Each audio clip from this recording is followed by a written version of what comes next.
गोविन्दाय नमो नमः।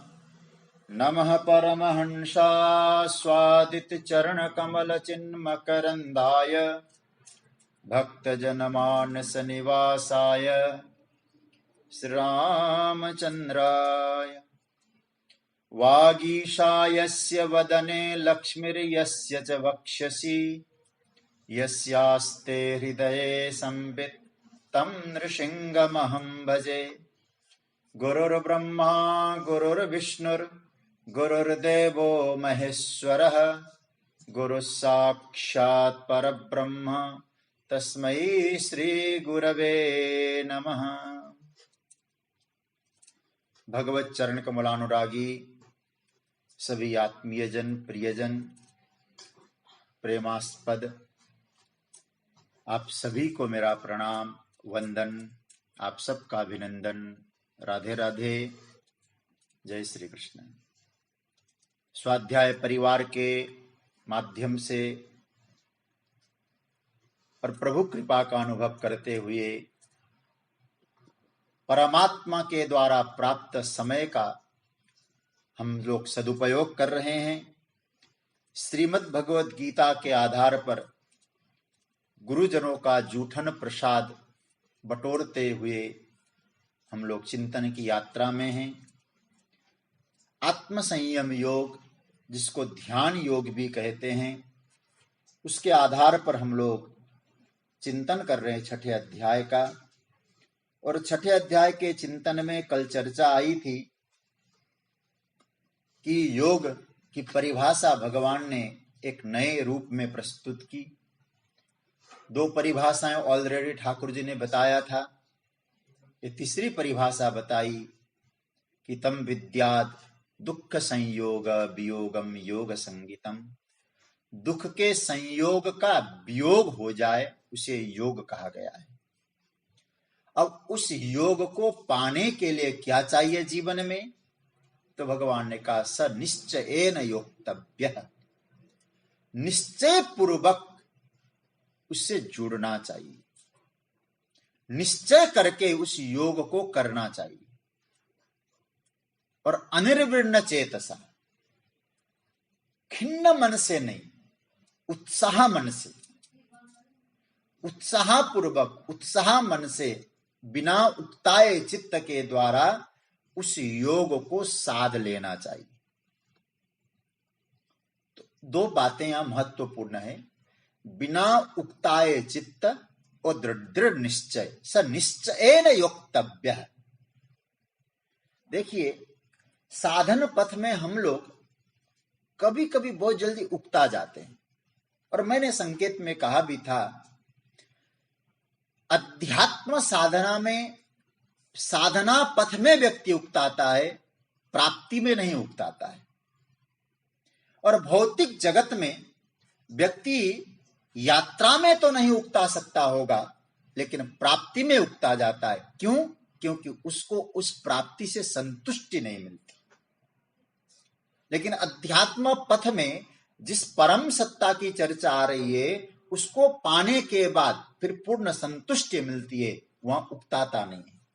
जब लक्ष्य हमें समझ में आ जाए तो हमें साधना में भी नहीं उकताना चाहिए।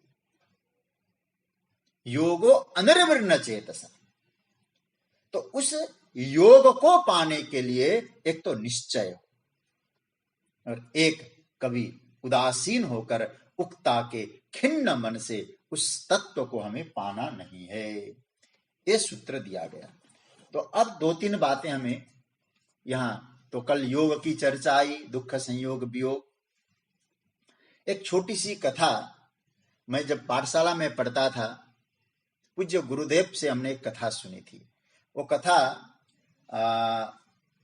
पूज्य मधुसूदन सरस्वती जी ने लिखी।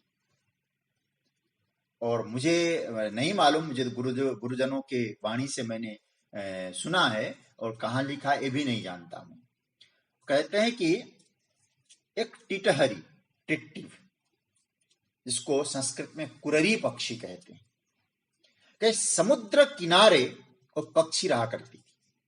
और प्राय उसका निवास समुद्र किनारे जहां जल है उसके बगल में, उसमें वहां बगल में रहती है। जल पक्षी भी कई लोग कहते हैं। तो उसने क्या किया कि बगल में समुद्र के तट पर उसने कुछ अंडे दिए। वो जमीन पर अंडे रखे थे। समुद्र में ज्वार भाटा आया और ज्वार भाटा आने पर परिणाम क्या हुआ कि उसी समय उस समुद्र के ज्वार भाटा ने उसके अंडों को बहा लिया। अंडे सागर में चले गए। तो अब वो व्याकुल हो गई, वो टिटहरी, और जाकर वो कहने लगी कि हे समुद्र, तुमने अपराध किया है, मेरे अंडों को दे दो। समुद्र सुनने वाला कहां है वो। अब बहुत दुखी, उसने संकल्प लिया कि मैं इस समुद्र का जल खत्म कर दूंगी, सुखा दूंगी समुद्र को। छोटी सी पक्षी ऐसा संकल्प ले और जाए समुद्र में, चोंच में जल भरे और बाहर लाकर छोड़ दे। समुद्र को उलीचना है मुझे। सुबह से शाम तक यही काम। कुछ उसके बिरादरी वाले आए और सहयोग दिया और खूब मेहनत करके समुद्र को उलीचने का प्रयत्न, असंभव जैसा काम। कहते हैं कि नारद जी उसी मार्ग से निकले। जैसे निकले तो नारद जी ने कहा कि ये क्या कर रहे हो? बोले हम तो सहयोगी है, मुख्य तो वह है कुररी पक्षी। और जाकर वहां नारद जी ने कहा तो उसने यथा जो घटना थी सब बता दी। ऐसा ऐसा हुआ, समुद्र ने मेरे अंडों को ले लिया है, मैं समुद्र को सुखाना चाहती हूं। और देवर्षि नारद तो संत है, बड़े दयालु है। तो देवर्षि नारद ने उनके पुरुषार्थ को देखा और सीधे वैकुंठ में चले गए। कथा साधारण सी लगती है लेकिन बड़ा बल मिलता है। और जैसे ही देवर्षि नारद गए तो भगवान के द्वार पर गरुड़ जी विराजे थे। गरुड़ जी से कहा नारद जी ने कि गरुड़ जी, बहुत दिन हो गए आपके दर्शन नहीं हो रहे हैं, आप कैसे में हैं? बोले बड़े आनंद से हैं। आजकल भगवान कहीं बाहर जाते नहीं है, खूब आराम फरमा रहे हैं। कहीं जाना होता तो भाई हमको उनके वाहन है, हमको भी साथ में जाना पड़ता। और ठाकुर जी कहीं जाते नहीं, मौज ले रहे हैं। आजकल की तरह लॉकडाउन में घर पे पड़े हैं, कोई काम नहीं। अब तो महाराज नारद जी ने कहा आपको तो काम नहीं है, लेकिन आपको कुछ मालूम है क्या? बोले क्या? आपके बिरादरी के कुछ पक्षी बड़े दुखी है, उनके ऊपर क्या गुजर रहा है, कभी आपने चिंतन किया? आप ठीक है वैकुंठ में विराजे हैं, आपकी जान पहचान बड़े ऊंचे स्तर पर है, और बड़े बड़े स्थान पे बैठने के बाद अपनी बिरादरी को भूलना नहीं चाहिए। मिल जाता है स्थान तो, लेकिन अपने स्वजनों को कैसे भूलें? गरुड़ जी ने कहा क्या बात हुई? तो नारद जी ने सारी बातें बता दी। तो आप जाकर उनकी सहायता करें। तो कहते हैं कि गरुड़ जी गए भगवान के पास और भगवान के पास जाकर कहा कि हे प्रभु, मुझे छुट्टी चाहिए, अवकाश चाहिए। कितने दिन का? शायद कहा 7 दिन का अवकाश चाहिए। 7 दिन का अवकाश क्यों? अरे बहुत दिन हो गए, मैं देखा नहीं, अपने बिरादरियों से मिलना भी है, तो आपकी आज्ञा चाहिए। और आप कहीं जाते भी नहीं है, आपकी आवश्यकता होगी तो मैं आ जाएंगे, लेकिन वो छुट्टी हमको आवश्यक है। भगवान ने सैंक्शन कर दी छुट्टी। तो गरुड़ जी प्रसन्न हुए और जैसे ही गरुड़ जी तैयार हुए जाने को, तो जैसे द्वार भगवान के द्वार से बाहर निकलने लगे, कहते सामने लक्ष्मी जी आई। लक्ष्मी जी ने कहा कहां जा रहे हैं आप, क्या बात है? तो कहा कि मैं अपने बिरादरियों से मिलने नीचे धरती पर जा रहा हूं। बोले क्या हुआ? बोले नहीं ऐसी इच्छा, छुट्टी। बोले भगवान ने सैंक्शन कर दी। हमारे महात्मा लोग कहते हैं कि लक्ष्मी जी को क्रोध आया, हमें बिना पूछे उन्होंने आपको कैसे छुट्टी? मुझे बिना पूछे? लगता है जैसा यहां चलता ना, ऊपर भी ऐसा ही चलता होगा। हमको बिना पूछे कैसे छुट्टी, हमारे ऑर्डर के बिना। तो कहा कि छुट्टी दे दी, नहीं बिल्कुल नहीं होगा। तो लक्ष्मी जी भगवान के पास जाके कहने लगी, आपने यूं ही छुट्टी दे दी, हमसे सलाह तक नहीं किया। तो भाई लक्ष्मी जी के सामने भगवान भी थोड़ा विचारने लगे, क्या बात है। बोले हमको जाना है कहीं पार्वती जी से मिलने, तो आपने कैसे इनको छुट्टी दे दी। तब तो उन्होंने कहा कि जाने दो ना इनको। बोले नहीं नहीं नहीं। तो कहा कि गरुड़ जी आप क्यों जा रहे हो, पहले बताओ तो सही। गरुड़ जी ने वास्तविकता बताई। तो कहा कितने दिन के लिए। बोले 7 दिन। बोले यदि वो काम 7 दिन की जगह आज ही हो जाए तो कहा कोई बात नहीं, लक्ष्मी जी को भी मैं ले जाऊंगा, लेकिन आज ही यदि काम हो जाए तो गए और आए।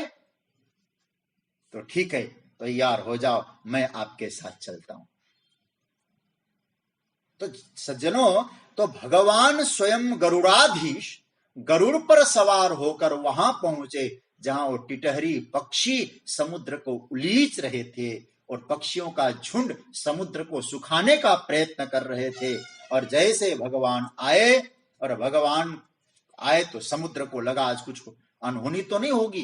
तो महाराज जैसे ही समुद्र प्रकट हो गए।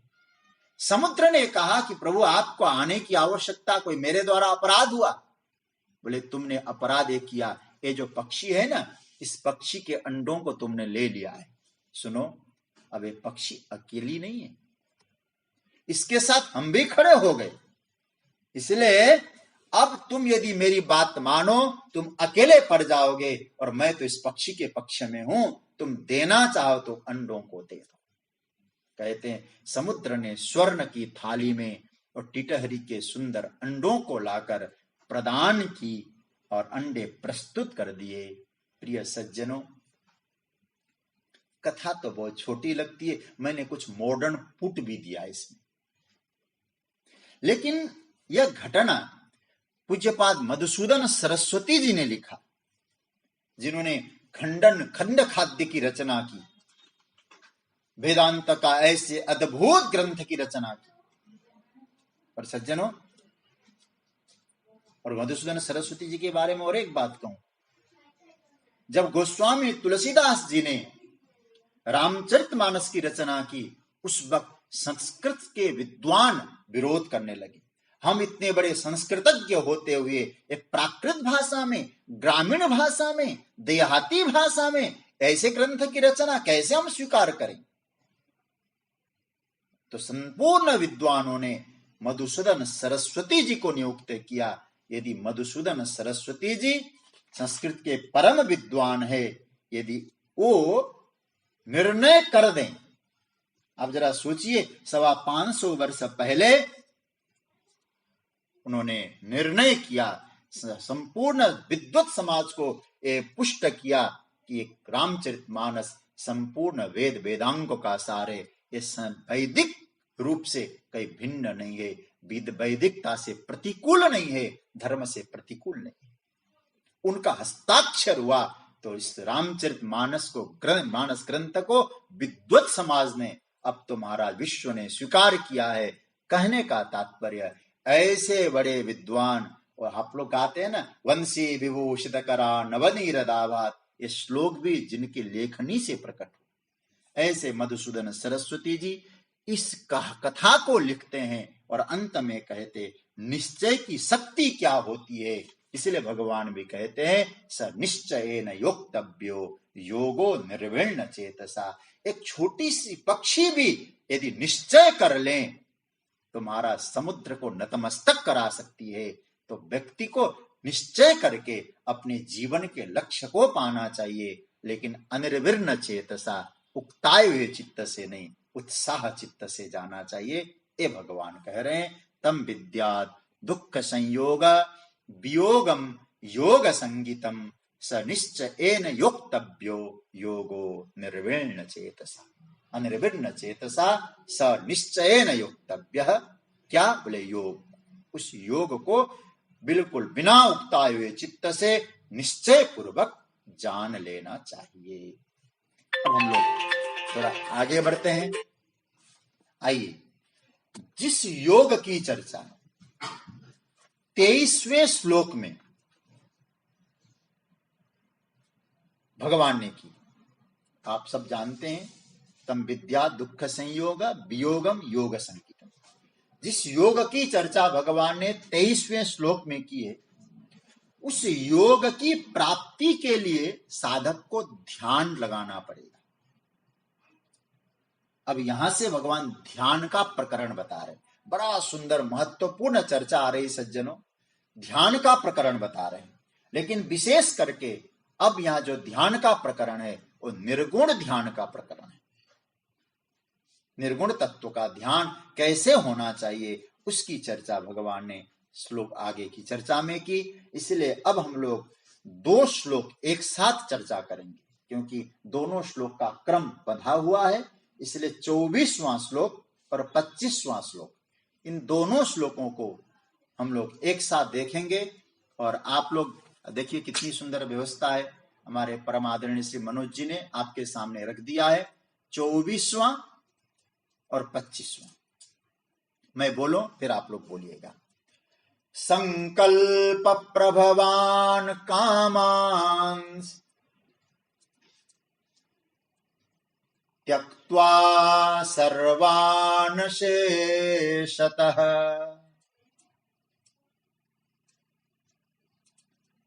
मनसैवेन्द्रियग्रामम्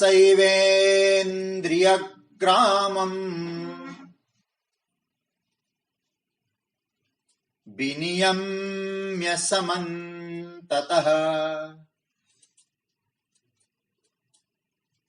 अब 25वां। शनैरुपरमेद् बुद्ध्या धृतिगृहीतया आत्मसंस्थं मनः कृत्वा न किंचिदपि चिन्तयेत्। संकल्प प्रभवान कामान अशेषतः त्यक्त्वा, संकल्प से उत्पन्न हुए कामनाओं को अशेषतः त्यक्त्वा, समूल त्याग करके, मूल सहित त्याग करके, मनसा एव इंद्रिय ग्रामम, मन के द्वारा ही इंद्रिय समूह को समन्ततः नियम्य, सभी ओर से हटाकर, सब जगह से हटाकर, और विनियम्य समन्ततः, फिर क्या करना, शनै शनैरुपरम, शनै शनै धीरे धीरे, धृति गृहीतया बुद्धिया, धैर्य युक्त बुद्धि से, उपरमेत, शांत हो, और मन को आत्मसंस्थम कृत्वा, अपने आत्मा से, स्वयं से, उस परम सत्ता से जोड़कर, किंचित अपि न चिंतयेत, कुछ भी सोचो नहीं, कुछ भी चिंतन न करें, ये भगवान ने कहा। इन 2 श्लोकों को हमें एक साथ देखना है। तो सबसे पहला सूत्र हमको यहां मिला ठाकुर जी की कृपा से, संकल्प से उत्पन्न हुए जो कामना है। देखो भाई, संकल्प से उत्पन्न हुए, मन के तरंगों से उत्पन्न हुए, अतीत के संस्कारों से उत्पन्न होते हैं, उन्हें संकल्प कहा जाता है।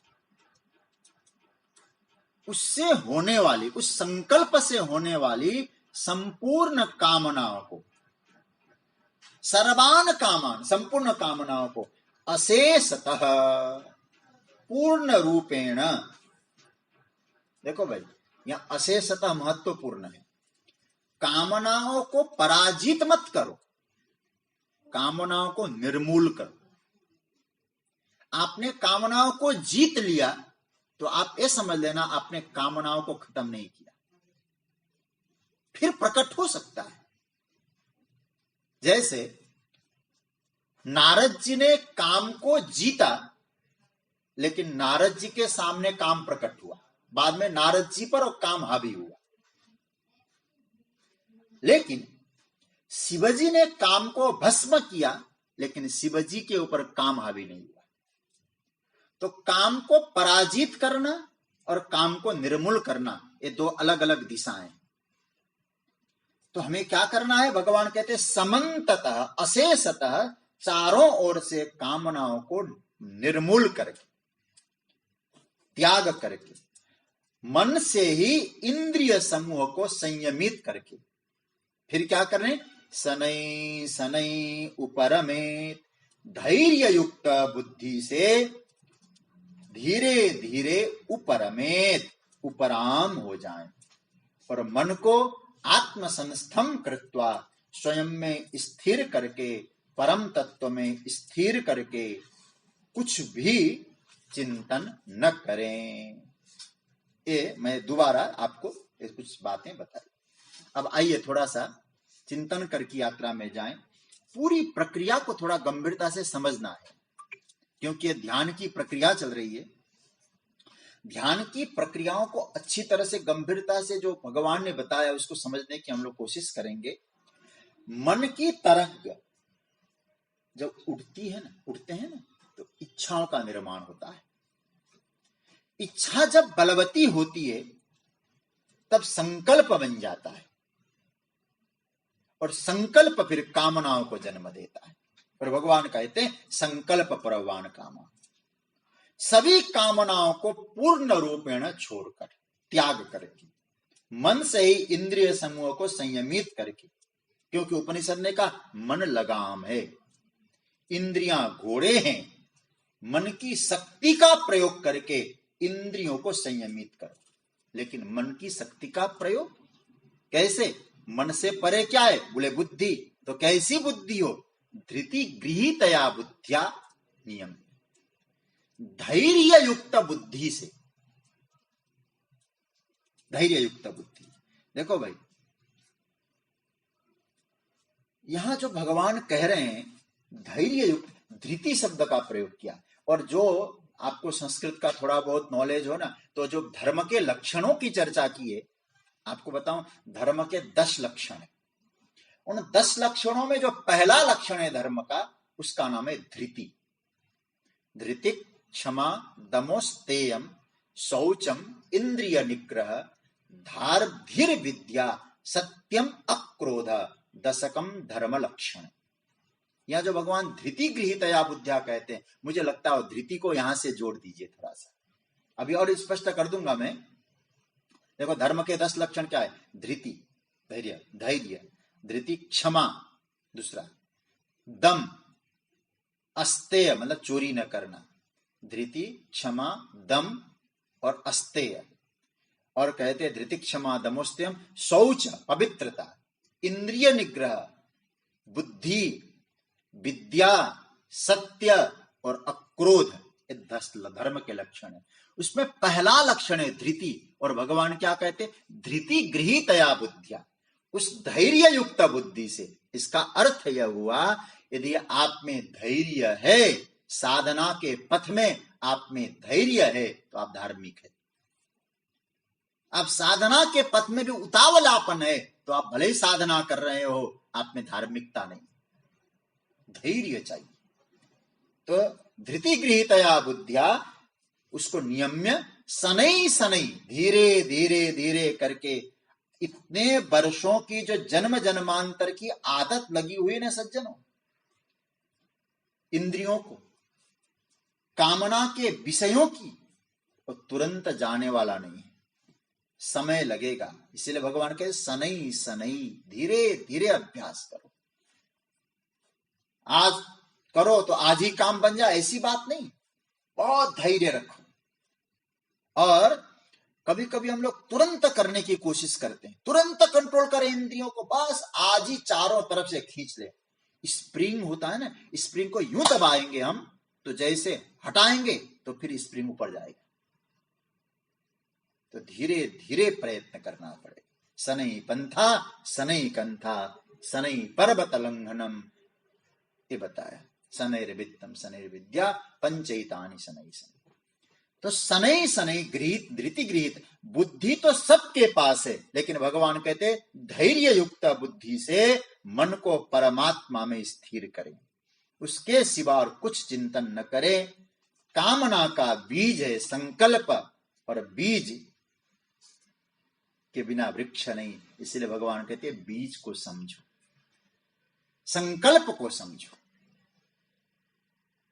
अब यहां थोड़ा सा अब आप लोगों से निवेदन करूंगा और गंभीरता से हम लोग चिंतन करें। संकल्प से कामनाओं का जन्म होता है, और संकल्प प्राय 2 प्रकार का होता है।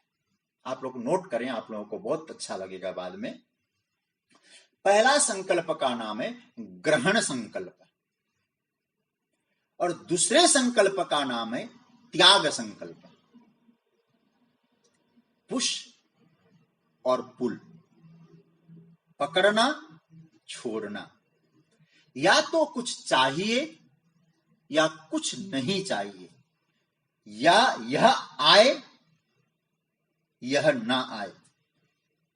ग्रहण संकल्प किसको कहते हैं ये तो आप समझ गए, ग्रहण संकल्प और त्याग संकल्प। संकल्प प्रवान काम, देखिए ग्रहण संकल्प जो है, जिस पदार्थ के जन्म जन्मांतर से हमने प्रशंसा सुनी हो, उस पदार्थ के माध्यम से प्राप्त होने वाले सुख का हमने अनुभव किया हो, उस सुख की, उस पदार्थ की इच्छा हमारी जागृत होती है पाने के लिए, बचाने के लिए, उसका नाम है ग्रहण संकल्प।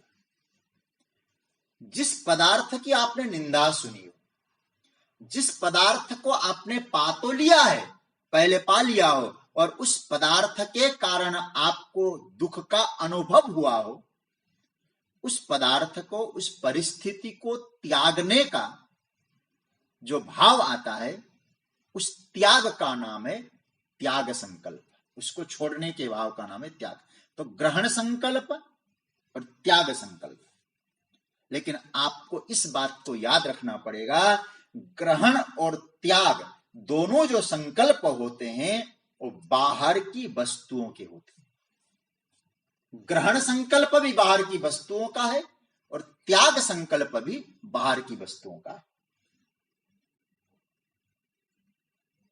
और जो स्व है, आत्मा है, स्वयं है, उसका न ग्रहण हो सकता है न उसका त्याग हो सकता है। अतः संकल्प के द्वारा जिससे भी संबंध बनता है, जिससे भी हम लोग रिलेशनशिप रखते हैं, वो बाहर का होता है।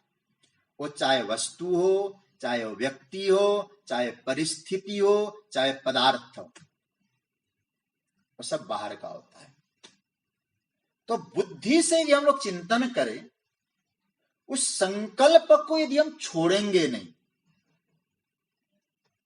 जो संकल्प आ रहा है, क्योंकि वो हमारा तो है नहीं।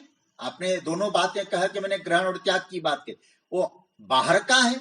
यदि वो हम अच्छी तरह से धैर्य युक्त बुद्धि के द्वारा उसको छोड़ेंगे नहीं, त्यागेंगे नहीं, तो भविष्य में हमको वह छोड़ देगा। उदाहरण के तौर पे मैं आपसे कहूं, एक फूल है आपके पास, जैसे हम भागवत जी की कथा करने जाते हैं, लोग प्रेमी लोग जहीं मिलते हैं तो हमको फूल की माला पहनाते हैं, ठीक है, श्रद्धा है, सम्मान की दृष्टि से ठीक। लेकिन आकर्षित के लिए, आकर्षण करके उसको हम बहुत आकर्षित करके हम उसको पकड़ के बैठ जाएं, आप जरा सोचिए, क्या हम उससे अलग नहीं होना पड़ेगा हमको? हमको बहुत अच्छा लग रहा है, इस वस्तु को, इस फूल को मैं कैसे छोड़ूं, पकड़ के रखूं? ये भाव आते ही आप जरा सोचिए कि हम उस वस्तु के बंधन में पड़े कि नहीं पड़े। और एक बात याद रखना, जो भी बाहर की वस्तुएं हैं, संकल्प जो भी है, वो हमारे बंधन में आने वाला नहीं है। हम उसके बंधन में जरूर आ सकते हैं, पकड़ना सिद्धांत को। वस्तु हमारे बंधन में नहीं आ सकती, कभी भी नहीं आ सकती, हम उसके बंधन में आ सकते हैं। और क्योंकि और फूल की हार, गुलाब का फूल हो, आज का दिन रहेगा, धीरे धीरे पंखुड़ियां गिरेगी, मुरझाएगा, हम नहीं छोड़ेंगे वो हमें छोड़ देगा। ये संसार का स्वभाव है, ये संसार का नियम है। अब वह यदि छोड़ेगा तो अधिक दुख होगा, क्योंकि हम उसे पकड़ना चाहते थे, हमने उसमें सुख देखा है। तब वह जाने लगेगा तो हमें क्या लगेगा? हमारा सुख जा रहा है, हमारा चैन जा रहा है, हमारा आनंद जा रहा है। जब सुख जा रहा है तो आप जरा सोचिए, दुख होना स्वाभाविक है कि नहीं? हमारा सुख जा रहा है, दुख होना स्वाभाविक है। इससे यदि बचना है तो जो सामने आया है, वो चाहे वस्तु के रूप में, व्यक्ति के रूप में, परिस्थिति के रूप में, उसको उसमें आसक्ति न रखें, उसे बाहर रखें। इस वस्तु से, इस विषय से, व्यक्ति से जो मुझे सुख मिल रहा है, सुख का मैं अनुभव कर रहा हूं यदि, तो याद रखिएगा वो सुख, वो परिस्थिति, हम उस पर अवलंबित नहीं हो सकते। उन परिस्थितियों के कारण, वस्तुओं के कारण हमको सुख नहीं मिल रहा है, तो हम उसमें अवलंबित क्यों हो, उसमें आधारित क्यों हो? तो फिर क्या करना चाहिए? भगवान ने कहा कि पहले इसको समझ लो, ये दोनों संकल्प बाहर है तो सनई सनई रूप रमेत, वो फूल को छोड़ना पड़ेगा। संकल्प से आपको माला पहनने की इच्छा हुई, हार पहनने की इच्छा हुई, वो संकल्प और वस्तु और संकल्प से वस्तु की प्राप्ति हुई। फिर धीरे धीरे धीरे धीरे वो वस्तु हमको छोड़ेगा, तो हमें प्रयत्न करना चाहिए उस वस्तु को हम मन से त्यागें। पुष्प को छोड़ना पड़ेगा। और मैं आपको कहूं, ये फूल का हार तो एक मैंने उदाहरण दिया, सरल है छोड़ना, आसान है। पर कोई कहे डायमंड का सेट छोड़ दो, सोने का सेट छोड़ दो, यह फूल तो मुरझाएगा। डायमंड, सुवर्ण, याद रखना ये भी निरंतर नहीं रहेगा, ये भी वस्तु है। तो सज्जनों, छोड़ने का तात्पर्य है कि आप मन से इतने मजबूत बने, इसको फेंकना नहीं, त्यागना मतलब मन से छोड़ें। भले अलमारी में हो, लॉकर में हो, पड़ा हो, पर याद रखें आप वस्तु के मालिक हैं, वस्तु को अपना मालिक मत बनाएं। और एक बात आप समझ लेना, जिस दिन हमको लगेगा इस वस्तु के कारण हमारी शोभा है, उस व्यक्ति के कारण मेरी शोभा है, उस विषय के कारण मेरी शोभा है, तो आप लिख लेना, उसी दिन से हम विषयों के गुलाम हो गए। और जब गुलाम हो जाते हैं तो फिर दुख आना स्वाभाविक है, उसी दिन से हमारे जीवन में दुख आएगा। तो भगवान बहुत सुंदर सूत्र दे रहे हैं, सनई सनई रूप रमेत, धीरे धीरे धीरे धीरे मन को संयमित करके, इंद्रियों को संयमित करके उससे उपराम हो जाओ। मुझे श्रेष्ठ दृष्टांत एक लगता है नारियल का। आप जरा सोचिए, नारियल जब हरा होता है उसे फोड़ो जरा, और भीतर का जो कोकोनट है वो भी टूट जाता है। नारियल जब मैच्योर हो जाए तो फिर उसका भीतर का जो हिस्सा है ना, जिसको कोकोनट कह सकते हैं, वो अलग हो जाता है, एक गोलाकार के रूप में होता है। अब नारियल को तोड़ो बाहर से तो बाहर का कवच तो टूट जाएगा, लेकिन भीतर का जो गोला है वो अखंड और निर्लेप बना रहेगा। शरीर मानो नारियल का गोला है, नारियल का कवच है। हमारा असली जो स्वरूप है भीतर का कोकोनट है, लेकिन जब तक चिपके हुए हैं, स्वरूप का बोध नहीं है, आसक्ति के कारण उसी को हमने अपना स्वरूप समझ लिया है, तो याद रखिएगा बाहर कुछ होगा तो भीतर से दुख होगा ही होगा, क्योंकि चिपके हुए हैं हम उससे। और ध्यान से, तत्व से उसका जब चिंतन करेंगे, तत्व चिंतन होगा, ध्यान होगा, योगाभ्यास होगा, साधना करेंगे, भजन करेंगे, भक्ति करेंगे, उससे जब हम परिपक्वता प्राप्त करेंगे, मेच्योर हो जाएंगे, तो बाहर का कवच टूट जाए, शरीर का अंत भी हो जाए, मैं आपको कह सकता हूं आत्मा का आनंद अखंड रहेगा। कोई आपको दुखी कर नहीं सकता। इसलिए पहले वाले श्लोक में हम क्या देख रहे थे? गुरुनापि न विचाल्यते, भयंकर से भयंकर दुख भी आपको विचलित नहीं कर सकता। लेकिन यहां भगवान क्या कहते हैं इस श्लोक में? बहुत सुंदर सूत्र दिया, त्यक्त्वा सर्वान शेषतः मनसैवेन्द्रिय ग्रामम, संकल्प से उत्पन्न होने वाले कामनाओं को मन के द्वारा धीरे धीरे आसक्ति रहित होकर उसको छोड़ना, और ये भाव रखना, ये संकल्प बाहर से है, मेरा न संकल्प से संबंध है, और त्याग का संकल्प हो चाहे ग्रहण का संकल्प हो, और बिल्कुल दोनों बाहर की वस्तु है, मैं अलग हूं। व्यवहार के पक्ष में सबको स्वीकारना, ये भीतर से चिंतन करना। उसके बाद नीचे की पंक्ति, मनसैवेन्द्रिय ग्रामम, मनसा इंद्रिय ग्रामम समन्तत नियम्य, मन के द्वारा इंद्रिय समूह को चारों ओर से क्या करना?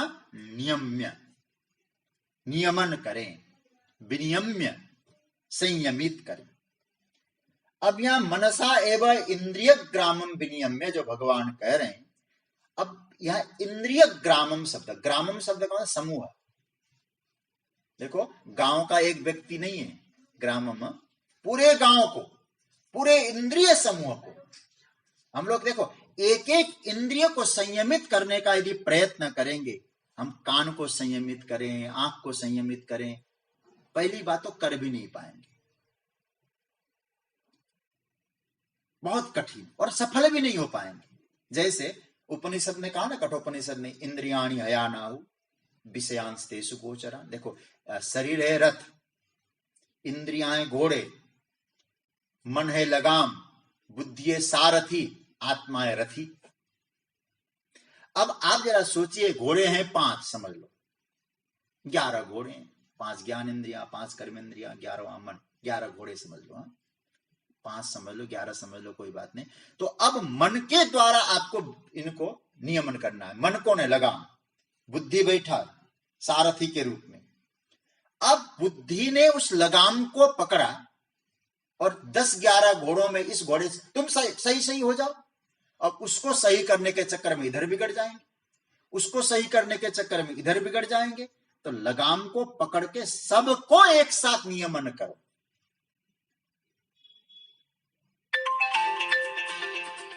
कहने का तात्पर्य यह है कि 5 घोड़े रथ को अलग अलग ले जाएंगे तो कंट्रोल करना बड़ा मुश्किल हो जाएगा, रथ चलेगा भी नहीं, कर भी नहीं पाएंगे।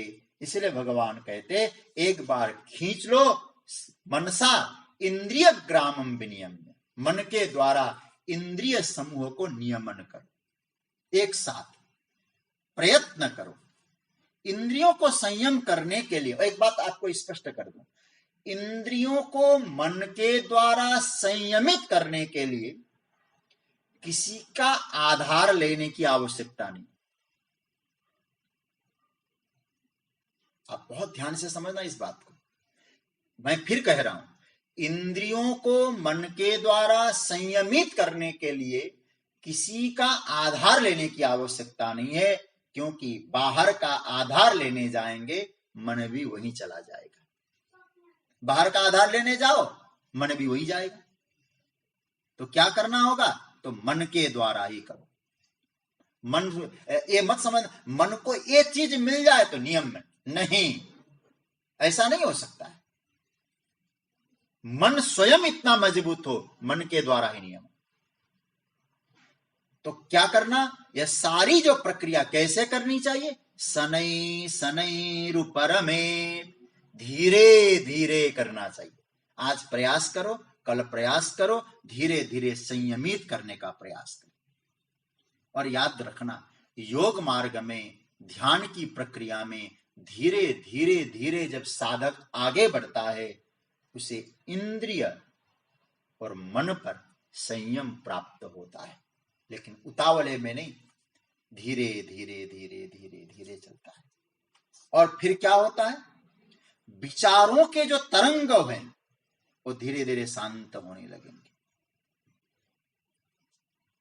सुनकर अच्छा लगता है, वाह, विचारों के तरंग शांत होने लग रहे हैं। लेकिन साधक को कभी कभी भय भी होता है कि विचारों के तरंग यदि शांत होने लग जाएं तो विचार तो कर नहीं पाऊंगा, इंद्रियां काम कैसे करेगी, यदि विचार ही नहीं होगा, निर्णय कर नहीं पाएंगे, तो फिर हमारे द्वारा कर्म कैसे होंगे, और कर्म फिर नहीं होंगे तो जीवन कैसे चलेगा।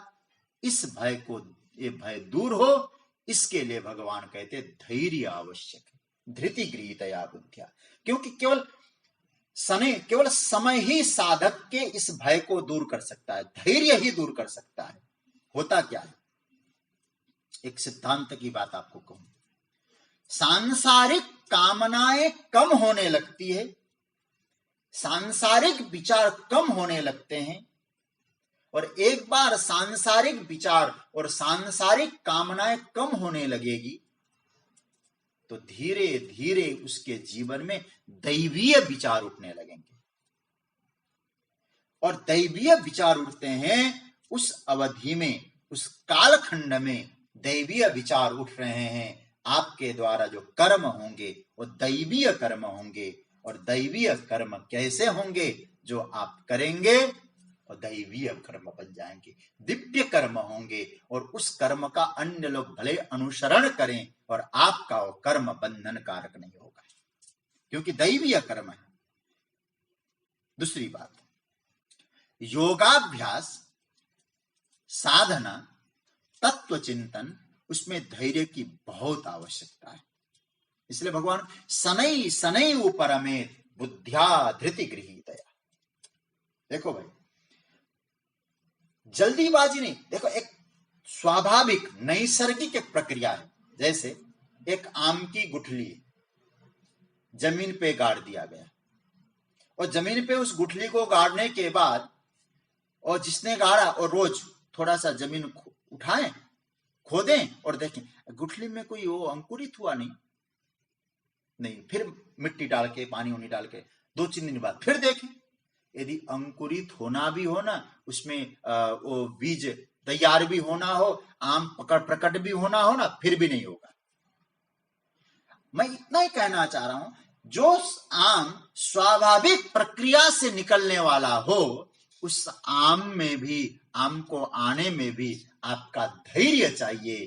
तो आप जरा सोचिए, उस परम सत्ता से मिलना है, परमात्मा तत्व का अनुभव करना है, अपने स्वस्वरूप की अनुभूति करनी है, तो सज्जनों, मैं आपसे इतना ही निवेदन करूं, क्या उसमें धैर्य की आवश्यकता नहीं?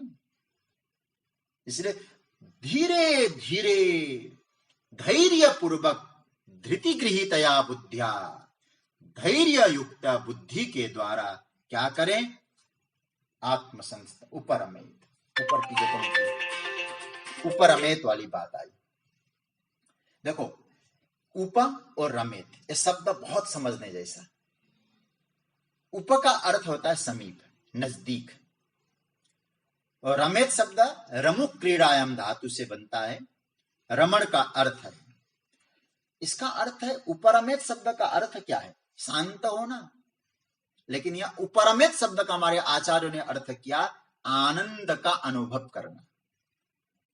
मतलब ये जो योगाभ्यास की प्रक्रिया है, धीरे धीरे आप जा रहे हैं, इंद्रियों को संयमित कर रहे हैं, संकल्पों का त्याग कर रहे हैं, तो आपको क्या होना चाहिए, प्रक्रिया में, साधना पक्ष में आनंद आना चाहिए। देखो भाई, साधना काल जो भी होगा उसमें आनंद लो। कई बार हमारे जीवन में ऐसा होता है ना, हम जब तक उस सफलता न मिले, साध्य की प्राप्ति हो, तब हम आनंद लेते हैं, साधना काल में इतना आनंद नहीं ले पाते। कोई लोग भजन करने वाले, भक्ति करने वाले, ये समझते भक्ति करते करते भगवान मिल जाए तो ठीक है, भक्ति से उकता जाते हैं। लेकिन हमारे भक्ति के आचार्यों ने कहा कि भाई, भक्ति केवल फल साधन मात्र मत समझ लो। नारद भक्ति सूत्र में तो सनकादियों ने अपना मत दिया है स्वयं फल रूपेति ब्रह्म कुमारा। भक्ति केवल साधन नहीं है, भक्ति फल भी है। तो आप जो साधना कर रहे हैं उसमें भी आनंद लो, प्रसन्नता का अनुभव होना चाहिए। क्या पता कब पूरा होगा, ऐसा करके जाएंगे तो क्या मिलेगा कि नहीं मिलेगा। कई लोग धार्मिक होते हैं ना, धर्म की चर्चा करते हैं, धार्मिक होते हैं, लेकिन उनकी धार्मिकता में भी उदासीनता दिखाई पड़ती है। इतनी यात्रा की, इतना जप किया, इतना ठाकुर जी का भजन पूजन किया, पता नहीं अब तक कुछ नहीं हुआ, माला घिस गई, ऊपर वाला जाने। आप थोड़ा चिंतन करें। मैं बार बार कहा कर, आप महापुरुषों का चिंतन, किस महापुरुष ने कहा इतना भजन किया अब भी तुम नहीं आए? किसी ने नहीं कहा। श्रीमद् भागवत में मुझे बहुत प्रिय लगता है जब रुक्मिणी जी पत्र लिखती है भगवान को। अंतिम श्लोक है 10वें स्कंद के 52वें अध्याय के 43वां श्लोक। देखो धैर्य कैसा होना चाहिए। यस्यांग्रि पंकज रजस्नपनम महंतो वांछन्त्युमा पतिरिवात्म तमोपहत्यै यरिहंबुजाक्षन लभेय भवत् प्रसादम जय्यामसुन व्रतकृशान क्षत जन्म विस्यात्। रुक्मिणी कह रही प्रभु, जिनके चरण कमलों का रज भगवान शंकर भी अपने तमोगुण के शांति के लिए चाहते हैं, ऐसे चरण कमलों का प्रसाद यदि मुझे नहीं मिलेगा, एक जन्म की बात छोड़ दो, सैकड़ों जन्म लेती रहूंगी, मरती रहूंगी, लेकिन सरकार आपको छोड़ के मैं कहीं किसी और का वरण नहीं करूंगी, क्योंकि मुझ में धैर्य है। सैकड़ों जन्म लेती रहूंगी, फरियाद कभी नहीं करूंगी। मीरा कहती, बिना रंगाए मैं घर नहीं जाऊंगी, बीत ही जाए चाहे सारी उमरिया, श्याम पिया मोही रंग दे चुनरिया। कितना धैर्य चाहिए। और हम लोगों ने क्या कर रखा है, इस बार हनुमान चालीसा 11 बार पाठ किया, एग्जाम दिए और एग्जाम में पास नहीं हुए, हनुमान जी बेकार, हनुमान चालीसा बेकार। ऐसी साधना में सफलता नहीं मिल पाएगी। मुझे एक और श्लोक याद आ रहा है, चैतन्य महाप्रभु ने छोटा सा स्तोत्र लिखा है, उसका नाम है शिक्षाष्टक, केवल 8 श्लोक है। हमारे गौड़ीय संप्रदाय के भक्त लोग इसका रोज पाठ करते हैं। इस्कॉन मंदिर में भी रोज इसका उच्चारण होता है, पाठ होता है। गौड़ीय मठ में तो चलता ही चलता है। वहां क्या कहते, चैतन्य महाप्रभु का श्लोक है, अंतिम श्लोक 8वां श्लोक, आश्लिष्य वा पाद रताम पिनष्टु वा यदर्शनान मरम हताम करोतु वा यथा तथा वा विदधातु लंपटो मत प्राणनाथस्तु स एव नापर। क्या बढ़िया सूत्र है महाराज। आश्लिष्य वा पाद, मुझे चाहे आलिंगन करें, चाहे अपने पैरों से मुझे कुचल लें, यह दर्शनान, मैं उसके दर्शन के लिए लालायित रहता हूं, और मुझे दर्शन न देकर मुझे मरमाहत कर। यथा तथा वा विदधा, जैसा करना हो सरकार करो, मैं तो लंपट हो चुका हूं, मैं तो आपको छोड़ के कहीं जाने वाला नहीं हूं। मत प्राणनाथस्तु सएव नापर, मेरे प्राणनाथ, मेरे प्रेमास्पद सब आप हैं। प्रियजनों,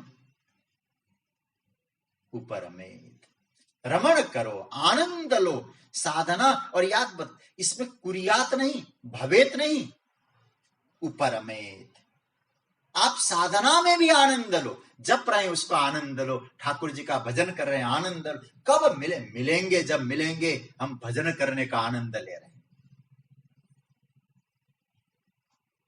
और जितना भी आप योग मार्ग में आगे बढ़ेंगे, इतना उतना आपको आनंद का अनुभव होना चाहिए। हमारे यहाँ तो महाप्रभु वल्लभाचार्य जी कहते हैं, दिने दिने नवम नवम नमामि कृष्ण वल्लभम। आज ठाकुर जी का श्रृंगार किया आपने, कल इससे और अच्छा श्रृंगार करेंगे। और आज श्रृंगार किया मन, कल और नहीं। कल मुझे बहुत अच्छा लगा, मेरे आदरणीय श्री कमल पोद्दार जी ने जो ठाकुर जी का जो शरद पूर्णिमा में आपने जो श्रृंगार किया है, मन मोह लिया। इतना सुंदर स्वरूप आपने भेजा, तो रोज भाव आए, मैं आज ऐसा श्रृंगार करूं, आज ठाकुर जी को ऐसा भोग लगाऊं। और योगासन करने वाले, ध्यान करने वाले, ध्यान में धीरज चाहिए, धैर्य चाहिए। तो भगवान कहते आनंद का अनुभव। और भगवान कहते फिर बुद्धिया धृति गृहीतया, और साधना करते करते आपको आनंद आए। शनै शनैरुपरमेत बुद्धिया धृति गृहीतया, और धृति धैर्य युक्त बुद्धि से आत्मसंस्थम मना कृत्वा। हमारे आचार्यों ने कहा है, यह जो मन है ना, ये मन अंतकरण के लिए कहा गया है। और आप सब जानते होंगे हमारा अंतकरण 4 प्रकार के, हालांकि एक ही है लेकिन कार्य के लिए 4, मन, बुद्धि, चित्त, अहंकार। ये जो हमारा अंतकरण वाचक जो मन है, ये क्या करना है? आत्मसंस्थम मनः कृत्वा, आत्मा से जोड़ना। मतलब सब जगह एक परमात्मा ही परिपूर्ण है। संकल्प से पहले, संकल्प के बाद में, संकल्प उठते हैं तो वहीं से। वेदांत का बड़ा सुंदर सूत्र है, अभी मैं आपको स्पष्ट कर दूं। संकल्प उठने से पहले, संकल्प उठने के बाद, अथवा यूं कहें संकल्प भी वहीं से उठ रहे हैं। 7वें अध्याय का, गीता का 12वां श्लोक, भगवान स्वयं कहते ये चैव सात्विका भावा राजसास तामसाश्चै मत्त एवेति तान विद्धि। ये चाहे सात्विक भाव उठे, राजस भाव उठे, तामस भाव उठे, क्या समझना? आत्मसंस्थम मनः कृत्वा, मेरे मन में भी ये भाव उठ रहे हैं अधिष्ठान परमात्मा के कारण। तो भावों पर मत जाओ, उस आत्मसंस्थम मनः कृत्वा, मन उस आत्मसंस्थ हो जाए, आत्मा से जुड़ जाए, सत्ता रूप से वही है, वही परमात्मा है, ये विचार आ जाए। फिर संकल्प, तरंग, घटना, परिस्थिति जो उठ रहे हैं ना, ये जो कहां से उठ रहे हैं? उस परम सत्ता के आधार पर मन से उठ रहे हैं। लेकिन वो उठने वाले मिटेंगे, लेकिन जिनसे उठा है वो स्थायी परमात्मा एक स्वरूप है, एक रूप से है। इसलिए जो कुछ उठ रहे हैं उसी मूल आधार पर, यानी से समझना बात को। जैसे आपको वेदांत क्या कहता है? जो भ्रम होता है ना, वो भ्रम में निरधिष्ठान नहीं होता। जिन्होंने वेदांत का चिंतन किया है, यदि आपको सर्प दिखाई दे रहा है तो रस्सी है, तभी तो दिखाई दे रहा है। आपके मन में भाव आना चाहिए कि मेरे मन में इस प्रकार के विचार उठ रहे हैं, तो विचार इसीलिए उठ रहे हैं क्योंकि वो परम सत्ता है ना, वो ऊर्जा वही तो दे रहा है, उसी से विचार उठ रहे हैं। विचार खत्म होंगे लेकिन जिससे उठ रहे हैं वो रहेगा। सर्प का भ्रम नष्ट हो जाएगा लेकिन रस्सी रहेगी। बात समझ रहे होंगे।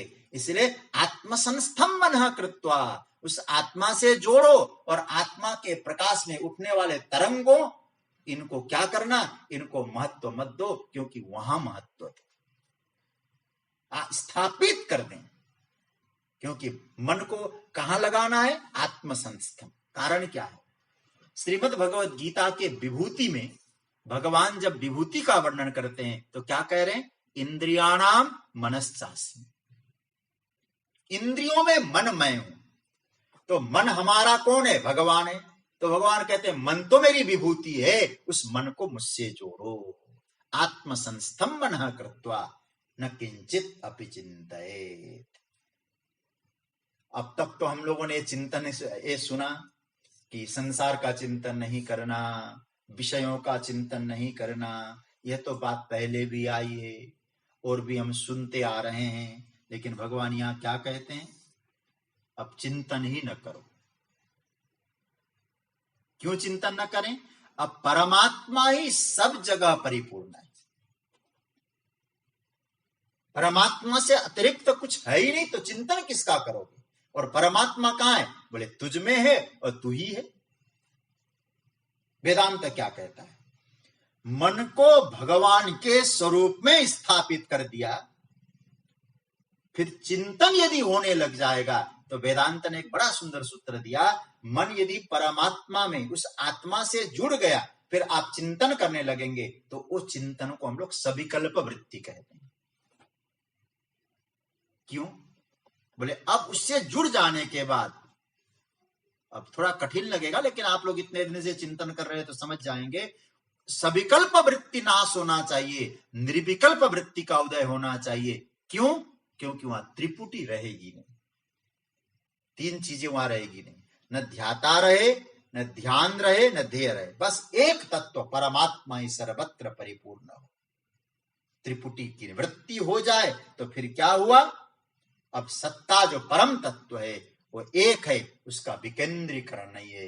हरिरेव जगत, जगदेव हरि, मैं चिंतन कर रहा हूं, उसी के तरंगे उठ रहे हैं, वही मूल है, उसी से परिपूर्ण है, उसके अतिरिक्त कुछ नहीं है। ऐसा विचार हमारे मन में, हमारे चित्त में आना चाहिए। तो इस दोनों श्लोकों के आधार पे हम लोगों ने चिंतन किया। संकल्प से उठने वाले जो कामनाओं की जो वृत्ति है, और संकल्प दो प्रकार का उसकी चर्चा हुई, उसको अशेषतः चारों ओर से अच्छी तरह से समझकर, त्यक्त्वा, छोड़कर, मन के द्वारा इंद्रियों को नियमन करके, फिर चारों ओर से नियमन करके धीरे धीरे करके हम लोग क्या करें? धैर्य युक्त बुद्धि के द्वारा अपने मन को आत्मा से जोड़कर, किसी और चिंतन की आवश्यकता नहीं, क्योंकि सर्वत्र परिपूर्ण परब्रह्म ही है, ऐसा विचार करना चाहिए। और इसके बाद भगवान ध्यान की और गहरी बात पे हमको ले जाना चाहते हैं। उसकी चर्चा जो श्लोक है, अब 26वां जो श्लोक होगा उसकी चर्चा अब हम लोग परसों करेंगे। अब एक निवेदन मैं आपसे करूंगा, आज शनिवार, उस प्रक्रिया को तो चलाना ही पड़ेगा। अभी मुझे कई लोगों ने निवेदन किया कि आप अभी दीपावली में हम लोग कुछ व्यस्त